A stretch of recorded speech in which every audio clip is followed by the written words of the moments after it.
If you like the video, please click on the like button, right? Subscribe now and press the bell icon. Never miss an update. Hello everyone, CDST point में आपका स्वागत है। मैं हूं रजत। आज आपके लिए जो नंबर सिस्टम है, नंबर सिस्टम का डिटेल सॉल्यूशन, मतलब इसके बारे में थोड़ा सा समझाते हुए चलते हैं कि जैसे संख्या पद्धति, नंबर सिस्टम को हिंदी में हम लोग जानते हैं कि संख्या पद्धति बोलते हैं। तो ये संख्या पद्धति होता क्या है? संख्या पद्धति यहाँ पे हमने इसका परिभाषा लिख रखी है कि वह निश्चित पद्धति जिसमें विभिन्न प्रकार की संख्याओं तथा उनके बीच संबंधों व नियमों का क्रमागत अध्ययन किया जाता है, संख्या पद्धति कहलाती है। तो ये नंबर सिस्टम, यानी कि इसको इंग्लिश में हम नंबर सिस्टम बोलते हैं। संख्या पद्धति का ये हमारा डिटेल हुआ, थोड़ा लिखित का पेपर भी हो सकता है कहीं पूछ भी ले आपसे परिभाषा भी, तो इसलिए हम आपका पूरे सा कवर कराते हैं। तो सेकंड आया हमारा प्राकृतिक संख्याएं। प्राकृतिक संख्याओं को हम लोग हिंदी में बोलते हैं नेचुरल नंबर। तो नेचुरल नंबर कौन से नंबर होते हैं? कि वे संख्याएं जिन्हें वस्तुओं की गिनती में, कोई भी वस्तु है, हम उनको काउंट करते हैं, उनकी गिनती करते हैं। तो कहने का मतलब कि वे संख्याएं जिन्हें वस्तुओं की गिनती में प्रयुक्त किया जाता है, प्राकृतिक संख्याएं कहलाती हैं। अर्थात वह सारी संख्याएं जो भी हम गिनने में जिनका यूज करते हैं, जिन संख्याओं का हम यूज करते हैं, जैसे 1 2 3 4, जैसे यहाँ पे हमने लिखा एग्जाम्पल के द्वारा 1 2 3 4 5 6 7 भी आपको हो सकता है, 86, बहुत सारे आगे भी हो सकते हैं, सारे नेचुरल नंबर होते हैं। ठीक है, तो चलिए अब नेक्स्ट आप कर लेते हैं। अब हम आए हैं पूर्ण संख्याएं, यानी पूर्ण संख्याओं को हम इंग्लिश में कहते हैं होल नंबर। पूर्ण संख्याएं कौन सी संख्या होती हैं? कि प्राकृतिक संख्याओं में, जो हमने जैसा कि देखा था नेचुरल जो नंबर थे हमारे, प्राकृतिक संख्या, तो उन प्राकृतिक संख्याओं में यदि शून्य को भी शामिल कर दिया जाए, तो जो हमारी प्राकृतिक संख्याएं हैं, अगर उन प्राकृतिक संख्याओं में, नेचुरल नंबर में शून्य को भी मिला लिया जाए, शामिल कर दिया जाए, तो प्राप्त संख्याओं का समूह, जो भी हमारा समूह बनेगा, वो आपका पूर्ण संख्या कहलाएगा। यानी ये जो हमारा सिस्टम है, जो हमारा समूह है, वो हमने जो हमारी प्राकृतिक नंबर है, यानी नेचुरल नंबर है, प्राकृतिक संख्या है। तो प्राकृतिक संख्या कौन सी? 1 2 3 4 5, इसमें हमने जीरो को भी हमने ऐड कर दिया, शामिल कर दिया, मिला दिया है। तो ये जो पूरा समूह, जो बनने वाला पूरा समूह है, ये हमारा कहलाएगा पूर्ण संख्या है। ठीक, अब इसके बाद आते हैं पूर्णांक कौन से होते हैं? पूर्णांक संख्याएं बोलते हैं। पूर्णांक का इसको इंग्लिश में हम लोग कहते हैं इंटीजर। क्या कहते हैं? इंटीजर नंबर, यानी पूर्णांक को हम लोग कहते हैं इंटीजर नंबर।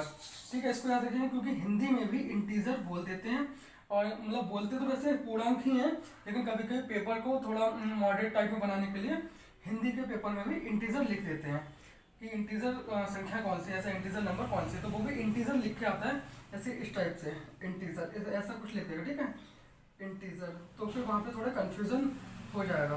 तो कंफ्यूजन ना होने के लिए ध्यान रखेंगे कि पूर्णांक को हम इंटीजर बोलते हैं। ठीक है, इंग्लिश में इसको इंटीजर कहा जाता है।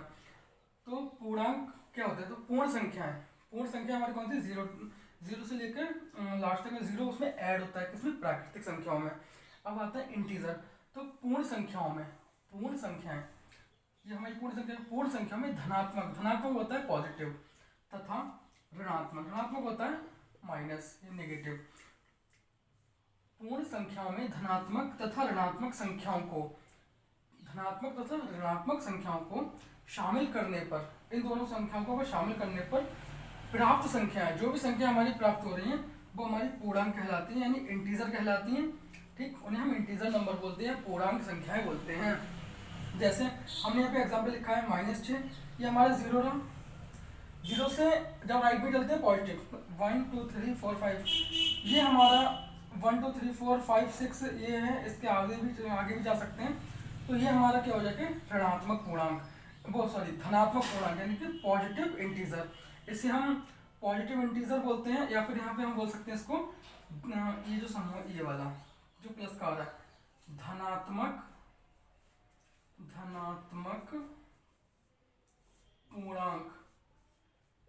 अगर इंग्लिश में बोलेंगे तो फिर हम इसको क्या बोलेंगे? Positive integer.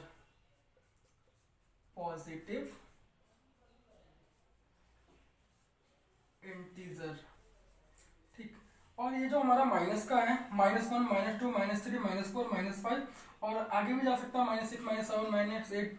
तो ये जो निगेटिव का है, जो भी माइनस का है हमारा, उससे हम क्या बोलेंगे? ऋणात्मक पूर्णांक।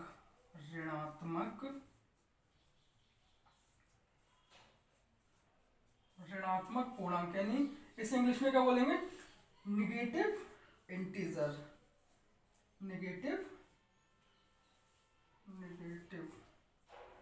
सॉरी ए आएगा यहाँ पे, निगेटिव इंटीजर, ठीक है, निगेटिव इंटीजर इसे बोलेंगे। तो ये हमारा हुआ पूर्णांक संख्याएं। अब आगे आते हैं हम लोग, अब हमारा आता है विषम संख्याएं। ये हुई हमारी, जो हमने अभी तक पढ़ा था वो हमारा पूर्ण संख्या पद्धति के बारे में बता दिया। संख्या पद्धति हो गई, नेचुरल नंबर यानी प्राकृतिक संख्याएं भी हो गई, फिर पूर्ण संख्याएं, पूर्णांक। अब आया विषम संख्याएं। विषम संख्याएं क्या होती हैं? विषम संख्याओं को हम इंग्लिश में क्या कहते हैं? Odd number. जैसे लिख रखा है ऑड नंबर। वे सारी संख्याएं, यानी कि हम बोलते हैं कि विषम संख्या मतलब ऑड नंबर, इसको इंग्लिश में हम लोग बोलते हैं ऑड नंबर। तो ऑड नंबर कौन से होते हैं? विषम संख्या वो संख्या होती हैं कि विषम वह सारी संख्या होती हैं जो कि हमारी 2 से डिवाइड नहीं होती हैं, 2 से विभाजित ना होने वाली संख्याएं ही हमारी विषम संख्याएं यानी ऑड नंबर कहलाती हैं। जैसे हमारी 2 से कौन सी संख्याएं जो विभाजित नहीं होंगी, तो हम यहाँ पे देखते हैं कि हमारा विषम चल रहा है। तो जैसे हमारा पहले हुआ, हमारा 1 हुआ, 1 हमारा कैसा है? ये 2 से विभाजित नहीं होता है, 2 से नहीं कटेगा, 2 से विभाजित ना होने वाली संख्या विषम संख्याएं कहलाती हैं। 1 हुआ, 3 हुआ, 5 हुआ, 7 हुआ, 9 हुआ, 11 हुआ, ऐसे ही वह सारी संख्याएं जो कि आपकी 2 से विभाजित नहीं होंगी। 2 से विभाजित ना होने वाली संख्या हमारी विषम संख्याएं कहलाती हैं। अब आते हैं सम संख्याएं। सम संख्याएं कौन सी संख्या होती हैं? पहले जानते हैं सम संख्या। सम संख्याओं को हम इंग्लिश में बोलते हैं इवन नंबर। इवन नंबर कौन से होते हैं? वे सारे संख्याएं। इवन संख्या कौन से होते हैं? इवन नंबर वे सभी संख्याएं जो कि हमारी 2 से विभाजित होती हैं यानी डिवाइड होती हैं, यानी 2 से कटने वाली सारी संख्याएं। 2 से जितनी भी संख्या कट जाती है, जो भी विभाजित हो जाती हैं, जो भी डिवाइड हो जाती हैं, उन सारी संख्याओं को हम सम संख्याएं कहते हैं। जैसे पहला नंबर हमारा 2 से है, 2 आएगा, 4 है, 6 है, 8 है, 10 है, 12 है। ये सारी संख्याएं आपकी 2 से कटेंगी, तो 2 से कटने वाली सभी संख्या हमारी सम संख्याएं कहलाती हैं, यानी कि इवन नंबर कहलाती हैं। इवन नंबर, ठीक। अब हमारा अगला आता है, अब हम लोग आए हैं अभाज्य संख्याओं पे। अभाज्य संख्याएं कौन सी होती है? अभाज्य संख्याओं को हम लोग इंग्लिश में क्या कहते हैं? Prime number. इंग्लिश में कहते हैं इसको प्राइम नंबर। तो प्राइम नंबर कौन से नंबर होते हैं? जैसे हम बोले अभाज्य संख्या, कौन सी अभाज्य संख्या होती है? वह सारी संख्याएं जो कि 1 से बड़ी हों, 1 से बड़ी हों और स्वयं से डिवाइड हो, यानी खुद से विभाजित हो जाए, ऐसी सभी संख्याएं आपकी अभाज्य संख्याएं कहलाती हैं। जैसे पहला हमारा नंबर कौन सा है? बोला था 1। 1 नहीं होगा, क्यों? क्योंकि हमने क्या बोला था कि 1 से बड़ी, कि 1 अभाज्य संख्या आपकी नहीं है। तो सेकंड क्या है? फर्स्ट आया आपका 2। 2 संख्या आपकी अभाज्य है। 2 के बाद आया 3, ये भी खुद से कट रहा है। 2 से कटेगा, खुद से कटेगा, 3 खुद से कट रहा है। और फिर आया आपका 5 भी स्वयं से विभाजित होगा, स्वयं से कटेगा। फिर आया 7 के बाद अगर आप कहेंगे 8 2 से कटेगा, 9 होगा, वो 3 से भी कटेगा, 9 से भी कटेगा, 10 भी कट जाएगा, 5 से भी, 2 से भी। अब आया आपके 11 जो नंबर होगा वो कैसा है? प्राइम नंबर है, यानी अभाज्य संख्या है 11। क्यों? क्योंकि ये 11 स्वयं से कट रहा है। अब आया हमारा नेक्स्ट 13 नंबर कैसा है? जो वो भी प्राइम नंबर है, अभाज्य संख्या है। अगला आया आपका 17, ये भी कौन सा है? अभाज्य संख्या है। इससे भी आगे भी बहुत सारी संख्याएं हैं जो कि अभाज्य होती हैं, जो स्वयं से कटती हैं। ऐसी संख्याओं को हम क्या कहते हैं? अभाज्य संख्या। अभाज्य संख्या के बारे में थोड़ा और भी जानते हैं कि अभाज्य संख्या बता दी है। अब क्या आया कि 2 के बारे में जानते हैं। 2 अकेली ऐसी सम संख्या है। 2 कैसी है? सम संख्या। 2 अकेली एक ऐसी सम संख्या है जो अभाज्य है। कभी कभी क्वेश्चन ऐसा पूछ लेता है, तो आपको क्या लगाना है कि 2 अकेली ऐसी सम संख्या है जो कि अभाज्य है। अभाज्य सम संख्या पूछेगा तो आपको कौन सा? 2। अब आया क्या? 3 सबसे छोटी विषम, यहाँ पे क्या आएगा, विषम, कि 3 जो है वो सबसे छोटी विषम अभाज्य संख्या है। 3 सबसे छोटी विषम अभाज्य संख्या है। अब हमारा आया भाज्य संख्याएं। कौन सी संख्या, भाज्य संख्या। भाज्य संख्याएं इसको इंग्लिश में क्या कहते हैं, कॉम्पोसाइट नंबर। कॉम्पोसाइट नंबर यानी भाज्य संख्या। कौन सी भाज्य संख्या, कौन सी संख्या होती है, वह सारी संख्याएं, वे सभी संख्याएं एक को छोड़कर बाकी सभी ऐसी संख्याएं जो किसी ना किसी से विभाजित होती हैं, यानी डिवाइड होती हैं, यानी कट जाती हैं, उन संख्याओं को हम लोग भाज्य संख्या यानी कॉम्पोसाइट नंबर बोलते हैं। जैसे हमारा आया 4। 4 कैसा नंबर है, वैसे तो सम है, इवन नंबर है, सम संख्या है ये, इसको भाज्य संख्या भी है। क्यों भाज्य संख्या, क्योंकि ये हमने क्या बोला, एक को छोड़कर अब ये 2 से कट रहा है, 2 से कटेगा तो ये पहला भाज्य संख्या, पहली भाज्य संख्या कौन सी, 4 है। क्यों, क्योंकि ये 2 से कटने वाला है। अगर हम 2 और 3 की बात करें तो हमने बताया कौन सा, भाज्य संख्या, एक को छोड़ के अगर हम यहाँ बात कर रहे हैं 2, आप बोले कि 2 या 3, तो ये 2 कैसा कि 1 से तो कट रहा है, 1 से सारी संख्याएं कटने वाली, सभी संख्याएं 1 से कटेंगी। तो लेकिन क्या होना चाहिए कि इसके अतिरिक्त भी किसी और से कटें। 2 ये स्वयं से कटेगा, 3 भी स्वयं से कटेगा, इसके अलावा 1 से कटेगा, नहीं और किसी करनी है। और 4 के बारे में कैसे क्या है, 4 के बारे में यह है हमारा, ये हमारा 2 से भी कटेगा, 1 से भी कटेगा, 1 के अतिरिक्त की बात की है, 4 हमारा 2 से कटेगा, इसलिए हमारा पहला भाज्य संख्या यानी पहला कॉम्पोसाइट नंबर जो हुआ वो हमारा 4 हुआ। 4 के बाद आया हमारा कौन सा, 6, 8, 10, 12, 16। ये सभी संख्याएं कैसी हैं, भाज्य संख्याएं हैं। कैसे हैं, कॉम्पोसाइट नंबर हैं। अब हमारे आई परिमेय संख्या। कौन सा, परिमेय संख्या। परिमेय संख्याओं को इंग्लिश में क्या बोलते हैं, रेशनल नंबर्स। रेशनल नंबर्स कौन से नंबर्स होते हैं, वह सभी संख्याएं जो P/Q के फॉर्म में लिखी हो। P/Q के फॉर्म में मतलब कि ये नंबर आपका अलग हो और अंश अलग हो आपका और हर अलग हो, यानी P बराबर Q नहीं हो, ये दोनों आपको बराबर नहीं हो। ऐसे नंबर जो आपका P/Q के फॉर्म में लिखे हुए हों और दोनों ही बराबर नहीं हो, ऐसे नंबर को हम क्या कहते हैं, रेशनल नंबर यानी परिमेय संख्या। जैसे हमारा पहला परिमेय जो संख्या है वो आपका कौन सा है, हमने इसको लिखा 2/3। 2/3 क्या है, 2 आपका अलग है, यानी 2 आपका अलग है, 3 अलग है, दोनों में डिफरेंस है, तो ये हमारा कौन सा है, परिमेय संख्या। दूसरा 3/4। 3/4 को हम क्या लेंगे, 3/4 क्या है हमारा, परिमेय संख्या। अब अगला आया आपका 4/5। 4/5 कैसा नंबर है, परिमेय संख्या यानी रेशनल नंबर है। अब आया आपका, अगर मैं यहाँ पे लिखूं 5/6, ये भी आपका P अलग है, ये Q के फॉर्म में है, ये दोनों में डिफरेंस है 5 और 6, 5 अलग नंबर है, 6 अलग है। कहने का मतलब है कि P बराबर Q नहीं होना चाहिए, यानी कि 3/3 नहीं, ये परिमेय संख्या नहीं है। तो परिमेय संख्या कौन सी होंगी, वह सारी संख्याएं जो कि P/Q के फॉर्म में हो, यानी भिन्न के फॉर्म में हो, भिन्न जैसे लिखी हुई हो और दोनों ही बराबर नहीं हो। ठीक, ऐसी सभी संख्याओं को हम लोग परिमेय संख्या कहते हैं। एक हमारा नंबर और भी है 10/11, ऐसे भी मतलब जो भी अलग अलग हो, P अलग हो, Q आपका अलग फॉर्म है, ऐसी संख्याओं को हम लोग परिमेय संख्या या रैशनल नंबर कहते हैं।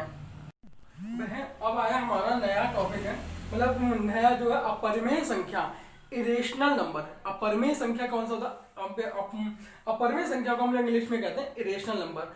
ये कौन से नंबर्स होते हैं, कौन सी संख्या होती हैं, वह सभी संख्याएं जो आपकी P/Q के फॉर्म में नहीं लिखी हुई हो, P/Q के फॉर्म में नहीं लिखी हो, ऐसी संख्याओं को हम इरेशनल नंबर कहते हैं। जैसे हमने यहाँ पे लिखा √3। √3 हमारा कैसा नंबर है, ये पहला है इरेशनल नंबर। कौन सा, इरेशनल नंबर है। ठीक, पहला ये इरेशनल नंबर है। अगर आप बोले कि √4 इसलिए नहीं हो सकता क्योंकि ये कैसा है, ये 2 का आपका स्क्वायर है, यानी कि इसका वर्गमूल आपका 2 है, यानी स्क्वायर रूट आपका 2 है, इसलिए हम इसको क्या नहीं बोल सकते, अपरिमेय संख्या, इरेशनल नंबर। तो ऐसी सभी संख्या जो P/Q के फॉर्म में नहीं हो, ऐसी संख्याओं को हम इरेशनल नंबर या अपरिमेय संख्या कहते हैं। जैसे आपका √3, √5, √7, √11, √13। ठीक है, ऐसी सभी संख्याएं जो की होती हैं, कौन सी होती है आपकी, अपरिमेय संख्याएं, यानी कि इरेशनल नंबर्स होते हैं। अब आया हमारा वास्तविक संख्याएं, वास्तविक संख्याएं को हम इनको इंग्लिश में क्या कहते हैं, वास्तविक संख्याओं को इंग्लिश में कहते हैं रियल नंबर। रियल नंबर कौन से नंबर होते हैं, तो जैसा कि मैंने यहाँ पे लिख रखा है कि परमेय, परमेय संख्याएं जो हम अभी पढ़ चुके हैं, परमेय तथा अपरमेय, ये भी हमने अभी पढ़ा है कि परमेय तथा अपरमेय के सम्मिलित रूप, मतलब मिला हुआ दोनों के जैसा, दोनों का सम्मिलित करने पर परमेय तथा अपरमेय के सम्मिलित रूप को वास्तविक संख्या कहा जाता है। परमेय तथा अपरमेय के सम्मिलित रूप को वास्तविक संख्या यानी रियल नंबर कहा जाता है। जैसे हमारा √5, √5 हमारा कैसा नंबर था, अपरिमेय संख्या थी, जैसा हमने बताया इरेशनल नंबर था, जो कि हमारा P/Q के फॉर्म में नहीं है। P/Q के फॉर्म में जो होता है उसे हम क्या बोलते हैं, परिमेय संख्या, जैसा अभी बताया था, लेकिन दोनों इक्वल नहीं होते हैं, ठीक है। अब हमारा √5 हो गया। दूसरा क्या है, 0। भाई 0 भी तो हमारा रियल नंबर है। 0 कैसा नंबर है हमारा, हाँ ये क्वेश्चन पूछता है कि 0 कैसा नंबर है, या पूछेगा वास्तविक संख्या कौन सा, उसमें ऑप्शन में आपका ये भी रखा हुआ था। तो वहां पे क्या होता है कि 0 हमारा कैसा नंबर है, वास्तविक नंबर है, यानी कि रियल नंबर है, वास्तविक संख्या है, ठीक। अब आया आपका √5 हो गया। दूसरा हो गया आपका 0 हो गया। अब आया आपका P/Q की फॉर्म में लिखते हैं 6/7, 6/7, 6/7, ये भी कैसा नंबर, रियल नंबर है। ये P/Q की फॉर्म में कैसा, परमेय संख्या, परमेय नंबर है, यानी इरेशनल नंबर है, परमेय संख्या है, तो कैसा ये 6/7 हम भी हमारा वास्तविक संख्या है।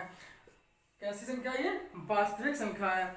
और हमारा नेक्स्ट क्या है, हम इसको ये भी लिख सकते -2/11, -2/11, -2/11 ये कैसा नंबर है हमारा, ये भी P/Q के फॉर्म में है, तो कैसा, परमेय संख्या है। परमेय संख्याओं को, इन दोनों का सम्मिलित जो रूप है, दोनों का सम्मिलित रूप को हम वास्तविक संख्या कहते हैं, यानी कि रियल नंबर कहते हैं।